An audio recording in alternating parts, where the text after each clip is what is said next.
नमस्कार मित्रों, स्वागत है आप सभी का वैदिक एस्ट्रो इंडिया में। वीडियो को लाइक और शेयर करें तथा चैनल को सब्सक्राइब करें, बेल आइकन प्रेस करना ना भूलें। दोस्तों, नाग पंचमी के अवसर पर आज हम चर्चा करेंगे मां मनसा के विषय में। मां मनसा को नागलोक की देवी कहा जाता है। इनको स्वयंभू सदाशिव की मानस पुत्री भी कहा जाता है। वासुकी नाग इनके भाई हैं तथा कश्यप ऋषि इनके पालक पिता हैं। ऋषि जरत्कारु इनके पति हैं तथा आस्तिक ऋषि इनके पुत्र हैं। मनसा देवी को समस्त संसार के नागों की माता कहा जाता है। मनसा देवी की कृपा से काल सर्प दोष तथा सर्पदंश के भय से मुक्ति मिलती है। साथ साथ इनकी उपासना से सभी इच्छाओं की पूर्ति होती है। ये देवी जरत्कारु प्रिया, जगत गौरी, जगत माता, मृत संजीवनी, मनसा देवी, सिद्ध योगिनी, वैष्णवी, नागभंगिनी, शैवी, नागेश्वरी, आस्तिक माता, विषहरी, महाज्ञानिता नाम से मशहूर हैं। इनके नामों को जपने मात्र से मनुष्य को किसी सर्प का भय नहीं रहता। देवी का स्वरूप। मनसा देवी 7 सर्पों से आच्छादित तथा कमल पुष्प पर विराजती हैं। वह त्रिशूल, चक्र, पाश, खड़ग, सर्प, शंख आदि हाथों में धारण किए रहती हैं। साथ ही 2 हाथ भर और अभय मुद्रा में रहते हैं। बहुत जगह मनसा देवी की मूर्ति या भित्ति चित्रकारी में एक बालक को गोद में लिए हुए दिखाया जाता है। यह उनका पुत्र आस्तिक है। मनमुग्ध कर देने वाली ये देवी ब्रह्मांड में जगत गौरी के नाम से जानी जाती हैं। भगवान शिव से शिक्षा प्राप्त करने के कारण इन्हें देवी शैवी भी कहा जाता है। राजा जनमेजय द्वारा किए गए सर्प यज्ञ में इनके प्रयत्नों से ही नागों की रक्षा हुई थी, इसलिए इनका एक नाम नागेश्वरी भी है तथा इनको नागभगिनी भी कहा गया है। विष का संहार करने में परम समर्थ होने के कारण इनका एक नाम विषहरी भी है। भगवान शिव से ब्रह्म ज्ञान तथा योगादि ज्ञान प्राप्त करने के कारण इन्हें मृत संजीवनी तथा परम ज्ञान योगिता भी कहा जाता है। मां मनसा ऋषि आस्तिक की माता है, इसलिए इन्हें आस्तिक माता भी कहा जाता है। मुनि जरत्कारु से विवाह होने के कारण इन्हें जरत्कारु प्रिया भी कहा जाता है। महाभारत में एक प्रसंग है मां मनसा के बारे में। अभिमन्यु पुत्र राजा परीक्षित को श्रृंगी ऋषि ने श्राप दिया था कि तक्षक नाग से डसने से उनकी मृत्यु होगी और 7 दिनों में ही राजा परीक्षित नाग के डसने से मृत्यु को प्राप्त हुए। उनकी मृत्यु के पश्चात उनका पुत्र जनमेजय ने अपने 6 भाइयों के साथ सर्प जाति के विनाश के लिए सर्पेष्ट यज्ञ का आयोजन किया, जिसमें एक एक करके सभी नागों तथा सर्पों की आहुति पड़ने लगी यज्ञ अग्नि में। इस यज्ञ से बचने के लिए सभी सर्प नागराज वासुकी के पास पहुँचे। तभी शिव की आज्ञा से मां मनसा और जरत्कारु ऋषि का विवाह हुआ। फिर दोनों से आस्तिक नामक पुत्र की प्राप्ति हुई और आस्तिक ने सभी सर्प वंशों को, नागवंशों को सर्पेष्ट यज्ञ से बचा लिया। तभी से सभी सर्पों ने आस्तिक ऋषि को वरदान दिया कि जो भी मनुष्य आस्तिक ऋषि का नाम लेगा, हम उसको कभी नहीं डसेंगे। आस्तिक ऋषि की माता होने के कारण मां मनसा को आस्तिक माता भी कहा जाता है। मां मनसा का वर्णन वेद पुराणों में भी मिलता है। विष्णु पुराण में के 4th भाग में एक नाग कन्या का वर्णन किया गया है, जो आगे चलकर मां मनसा के नाम से प्रचलित हुई। उन्हें पुराणों में विषहरी कहा गया है या विषहरिणी कहा गया है। मां मनसा भगवान शिव तथा भगवान कृष्ण की परम भक्त थीं। मां मनसा ने भगवान शिव की तपस्या से एक मंत्र की प्राप्ति की, जो कल्पतरु मंत्र के नाम से जाना जाता है।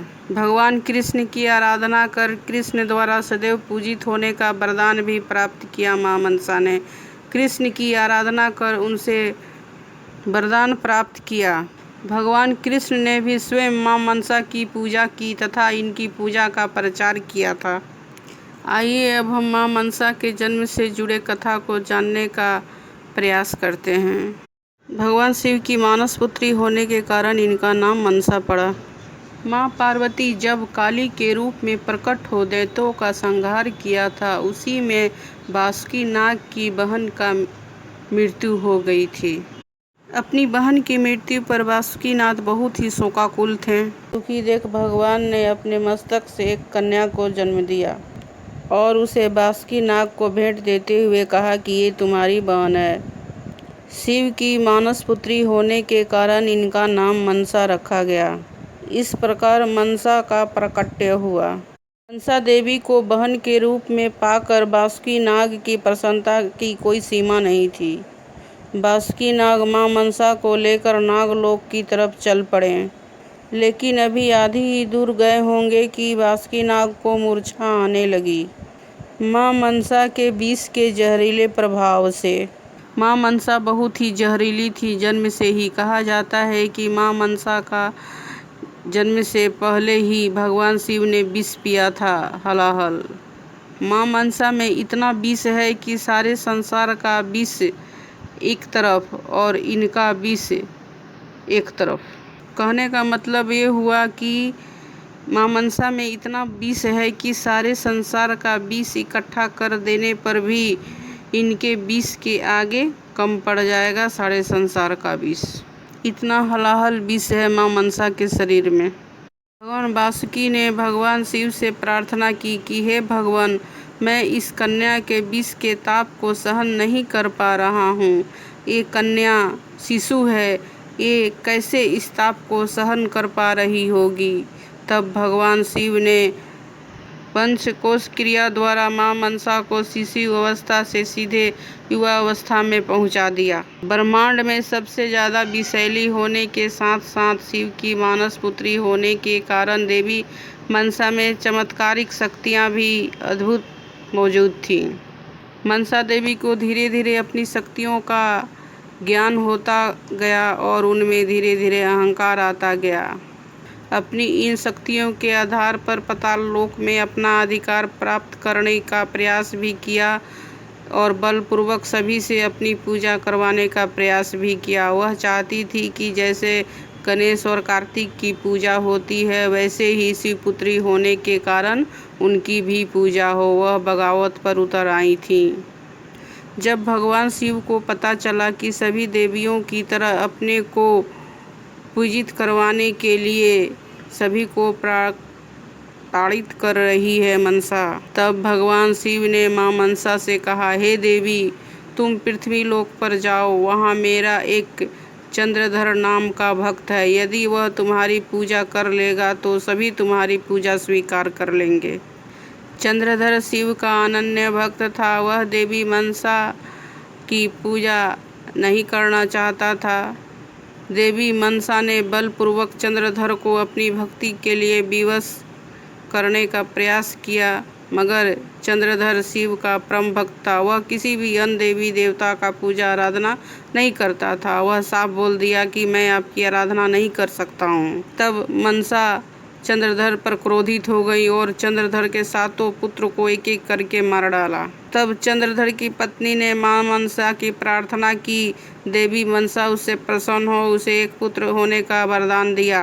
चंद्रधर का एक पुत्र हुआ जिसका नाम लक्ष्मी चंद्र रखा गया। वह बड़े होने पर लक्ष्मी चंद्र का विवाह बिहुला नामक कन्या से करा दिया।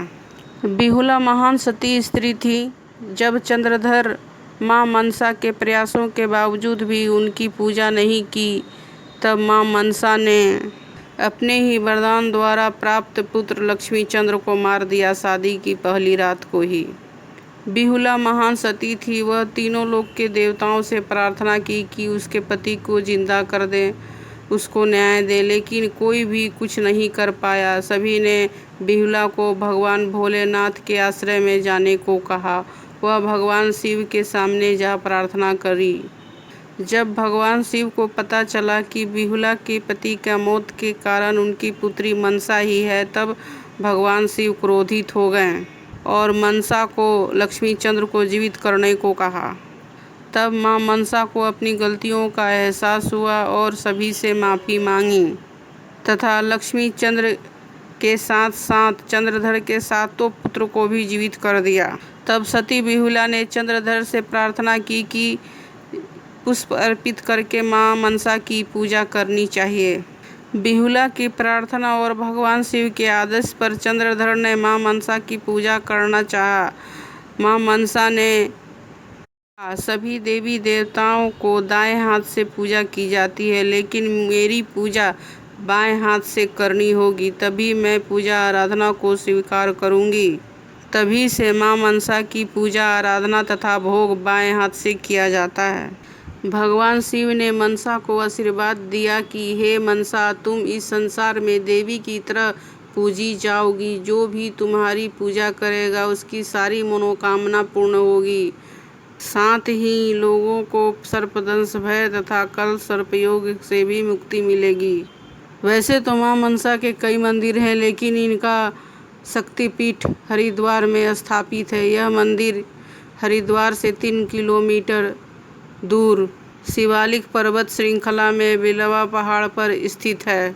नवरात्रों में यहाँ बहुत भीड़ रहती है। मान्यता यह है कि जो भी भक्त अपना जो भी मुराद लेकर आता है, मां मनसा उनकी वह मनोकामना पूरी करती हैं। मां मनसा के शक्तिपीठ मंदिर तक पहुँचने के लिए आपको सीधी चढ़ाई चढ़नी होती है या फिर रोपवे, जिसे मनसा देवी का उड़न खटोला भी कहा जाता है, की सवारी लेकर आप यहां आकर दर्शन भी कर सकते हैं। 786 सीढ़ियां चढ़नी होती है मंदिर तक पहुंचने के लिए। मंदिर 5 बजे सुबह से लेकर रात 9 बजे तक भक्तों के लिए खुला रहता है। दोपहर में 12 बजे से 2 बजे के बीच में मंदिर बंद रहता है। कहा जाता है कि इस वक्त मां मनसा का श्रृंगार किया जाता है। यह मंदिर 52 शक्तिपीठों में से एक है। दोस्तों, आप सभी को नागपंचमी की बहुत बहुत शुभकामनाएं। दोस्तों, अगर यह वीडियो पसंद आया हो तो इसे लाइक और शेयर करें तथा मेरे चैनल को सब्सक्राइब करें। धन्यवाद।